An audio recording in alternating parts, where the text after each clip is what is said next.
Disney's fall in quality. Since the launch of Disney Plus back in November 2019, we've seen a drop in quality in terms of story, CGI, acting, and production value with their films.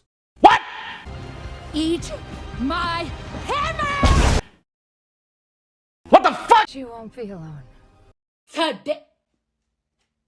Oh my God, what is that? Oh my God, what is that? On March 6, 2020, Disney released Onwards, an animated film starring Tom Holland and Chris Pratt as brothers. The film had deep woke messaging. A fat single mother. Her children are on a quest to find their father, a gay police officer as a sidekick, another woman as some kind of mythical leader, and an incompetent half-horse boyfriend for their mother. That film dropped dead at the box office. The money, Skylar, where is the rest? I gave it to Ted.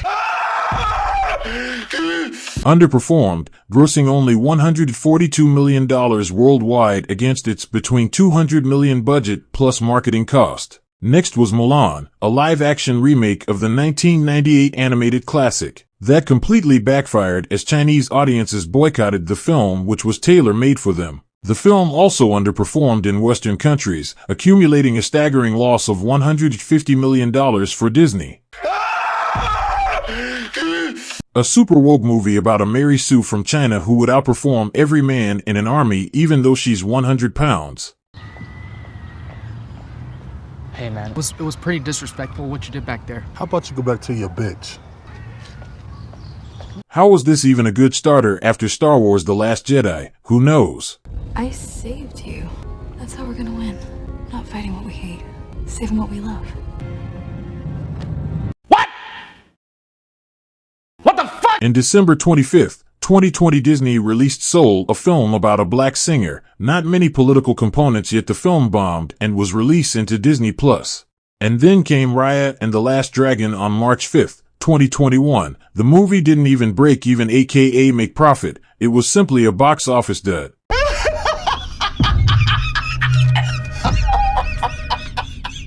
This one was another Mary Sue movie about another girl warrior boss bitch who couldn't be stopped and was being limited by her male counterparts. Donald J. Trump is now President of the United States. President Obama is the ex-president. Another silly woke film from who but Disney. The story had all the woke tropical subplots and plot tropes that you would expect from modern Hollywood: masculine women, women with short hair and pink hair, tiny women who could beat up large, strong male characters, an orphan female character with no father, lots of fatherless behavior,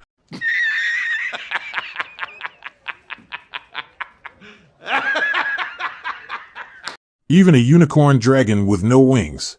Silly, I know. And then came Cruella on May 18th, 2021.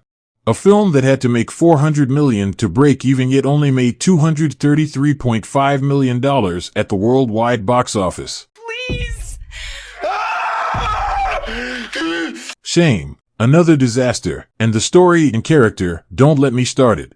Well, that's just lazy writing.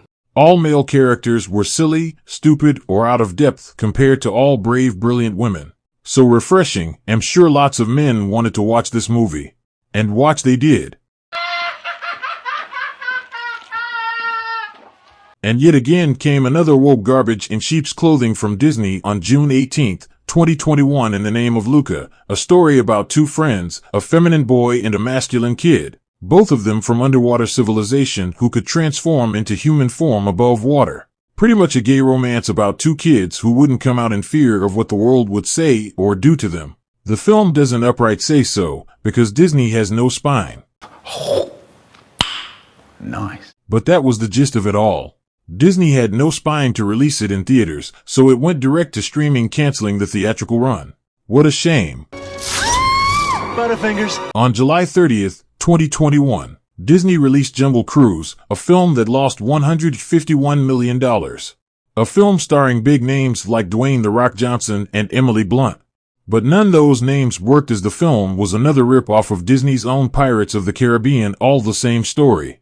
Boats, water, Captain Rock, beautiful girl, cursed villains, good action, cursed undead hero.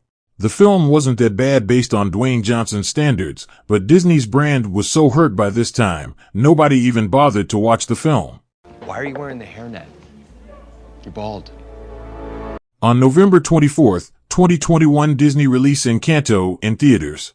Encanto only earned $107 million. Encanto needed at least $300 million to break even. Oh yes, a $200 million lose. Huge. Huge. A woke film about a South American family with superpowers and a teenage girl with no powers who somehow manages to save them and was right all along. How original from Disney. On March 1st, 2022, Disney released another woke movie, Turning Red, a film that became one of Disney's biggest flops, losing $167 million at the box office. Where's the money, Lebowski?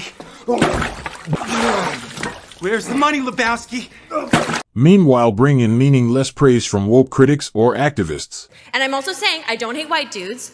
I'm just saying... Shut the fuck up! From NYT and other media outlets. June 17, 2022, Disney Pixar released animated movie part of the huge Toy Story brand, bombed, flopped at the box office, despite being a globally recognized character. Buzz Lightyear's origin story failed to generate profit. Lightyear needed $400 million globally to recoup its costs. The film production budget was $200 million. You smell that? What is that? What? What's that smell? The cologne? No. Opportunity. No. Money. Oh, okay. I smell money. Okay. One of Disney's biggest flops, and starring Chris Evans. Oh yes, the Captain America guy, who also has extreme left-wing views, openly criticizing right-wing or centrist people. The film featured gay lesbian relationships and a black female character with absolutely complete plot dedicated to her and her heroic family. And Lightyear himself was the villain. A garbage woke film that bombed. Nice. So sad. September 8, 2022, Disney released its live-action version of Pinocchio with Tom Hanks in it. The film not only was hated by fans, but also by woke critics who could no longer lie about the company's substandard products. Disney must have had no confidence in the film, as the movie was released directly to Disney Plus streaming even though the film had Tom Hanks in the lead. Speaking of Mr. Hanks, his performance was praised by woke critics but panned by audiences everywhere. The Disney film received 6 Golden Raspberry Award nominations, including Worst Picture and Worst Actor for Hanks. Ouch. Burn. Disney refused to learn absolutely anything at all about audiences and their preference. In fact, on November 23, 2022, Disney released another gem of an animated feature film in theaters with no shame. The wokest of them all, Disney's Strange World. A gay teen romance about a gay half-black kid who tries to be a masculine man, a man of adventure, like his grandfather. Unlike his father, who is a feminine farmer played by Jake Gyllenhaal of all people. His mother is a brave pilot of very masculine black women. The gay teenager has a handicapped dog who runs around and is loved by all. There are 2 leaders in the film, both females who manage the group to save the world. So stunning, so brave. She's a hero. She is stunning and brave. Disney has no shame. Wokest of woke. Anyways, Disney has not just refused to learn, but is also going forward even harder. This time with The Little Mermaid, starring a black mermaid, coming out on May 26, 2023, blackwashing the animated movie starring a white mermaid. Booyah! This kicks like a mule with his balls wrapped in duct tape. And Snow White, starring a brown girl, Rachel Zegler, written by the new great director-writer Greta Gerwig, who specializes on female victimhood films. Specifically, The new Superman is Jonah Hill. Fuck! hilarious stuff. Should I even start with the MCU, also owned by Disney? Sure I will, because why not? If anything, it's fun.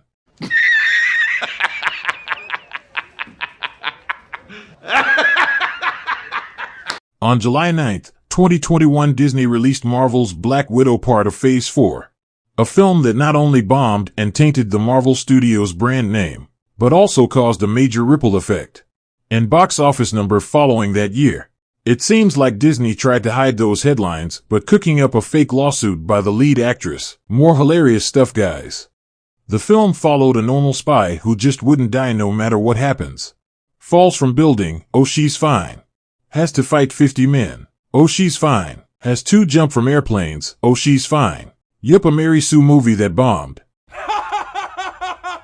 It's a fake laugh. It's real. Totally fake. That is the most real, authentic, hysterical laugh of my entire life. Then on September 3rd, 2021, Disney released Shang-Chi and the Legend of the Ten Rings, a film specifically made for China and Asia. China banned the film as they realized Disney's long-term strategy to dominate their movie market.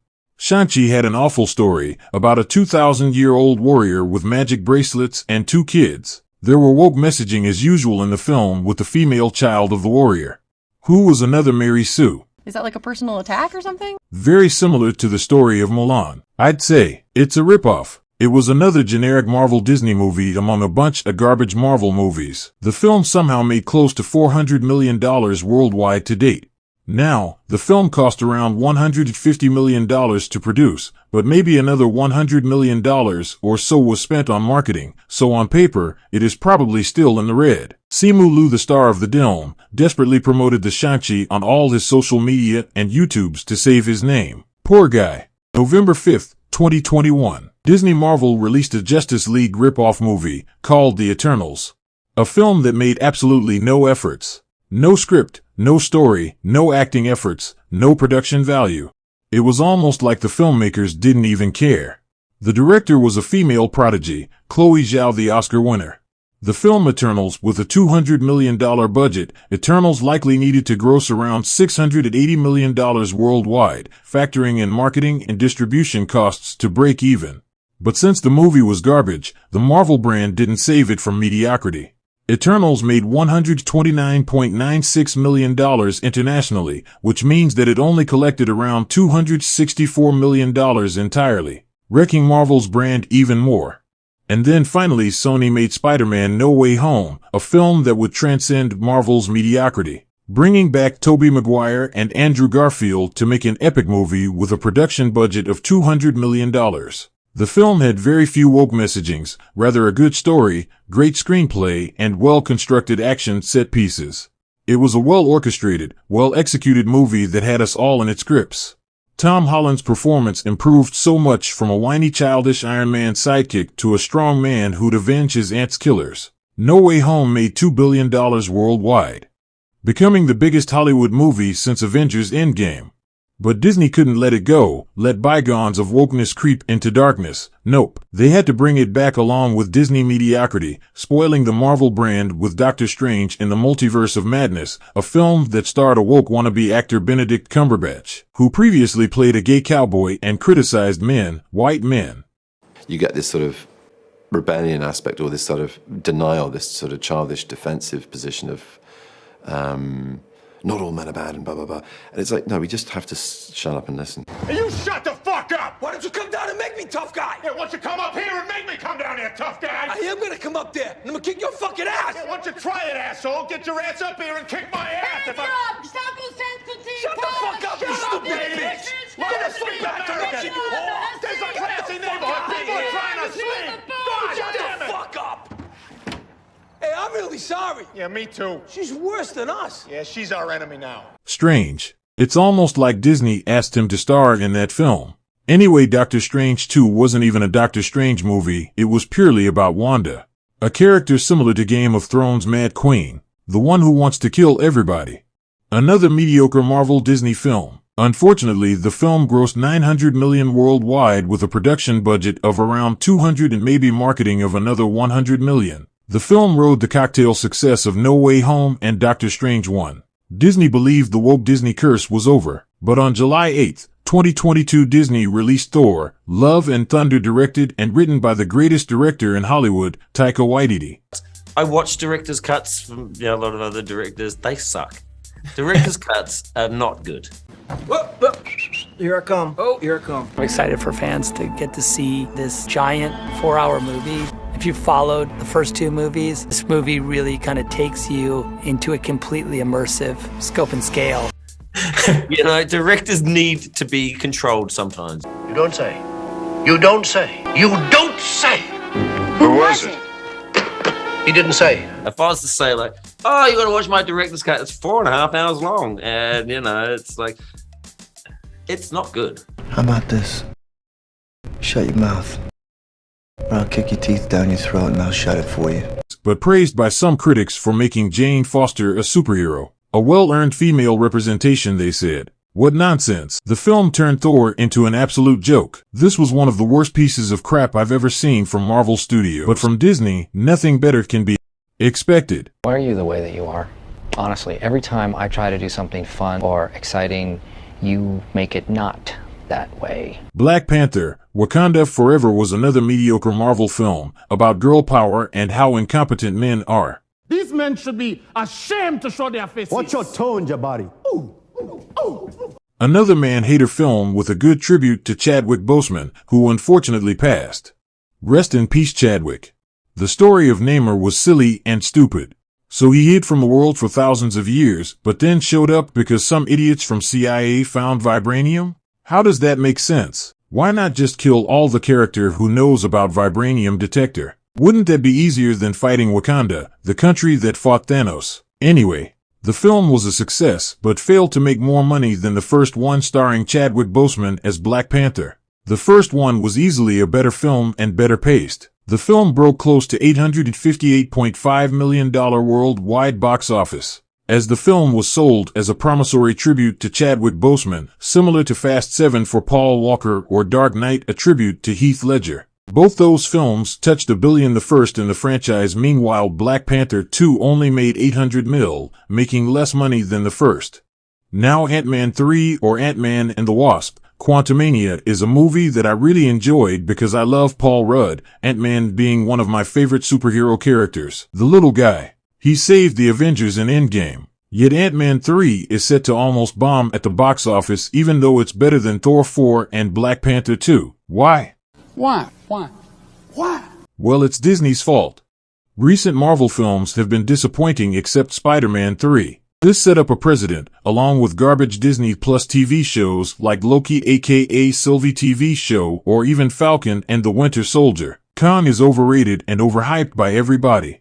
He's not interesting, neither is the actor Jonathan Majors who plays Kang. Loki was garbage TV and Kang was no good in the show. He felt like a regular Marvel villain or even worse. I laughed at the Council of Kings. It was unintentionally hilarious. Stupid movie. Anyways, after all these new Disney Plus Marvel TV shows like She-Hulk, the TV series that made fun of its own audiences at their expense, The Falcon and the Winter Soldier that tried to normalize global terrorism, along with the strong political black and white racial debate about America.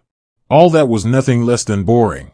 The fall in VFX quality could also have a lot to do with Disney's stock prices falling, its brand support of the super woke people, and their open gay agenda, which they talked about with no shame or secrecy. The insane comments from Disney's top executives. This is Carrie Burke, who is the president of Disney. I'm here as a mother of two queer children, one transgender child and one pansexual child. You know, we only have a handful of queer leads. It actually is true. We just don't allow each other to go backwards. I don't want you to work out your wokeism on my kid, okay? I don't care about queer stories. I don't mind Disney making films with LGBTQ plus characters in the lead. But since we are discussing the financial status of Disney movies, I thought this political angle was important to discuss. Generally, audiences don't prefer watching films with non-straight characters and such storylines. Such films have niche but small markets. This might be a huge factor affecting Disney movies and TV shows right now, along with their open-hand political battles in Florida and other Republican states. All those must have made families choose other brands or other options for their children. Termination of all special districts includes the Reedy Creek Improvement District. I see lots of conservative activists really liking what they see out of Governor DeSantis. I don't see Disney eliciting a whole lot of sympathy, but just because you can doesn't mean that you should in Governor DeSantis' case. Disney does not care about Southern audiences, as the population of New York and California and other major cities are enough to fill their bank accounts. Printing money is what Disney does best. It seems like the fall in VFX quality is because for the past few years Disney has been trying to reduce movie budget and the production budget of their Disney Plus TV shows in order to cut costs to make up for all the money they lost during the pandemic and, because of their woke agenda, the recession and inflation must have also hurt the giant billionaire mouse house, as they cry in their billion-dollar mansions. To conclude, Disney films and TV series have lost their shine, their prestige, and their love among general audiences, especially in the non-woke cities and towns. Families no longer prefer Disney movies or shows. Their days of ruling Hollywood is hereby coming to an end. A good day. Bye. Bye, Yukio.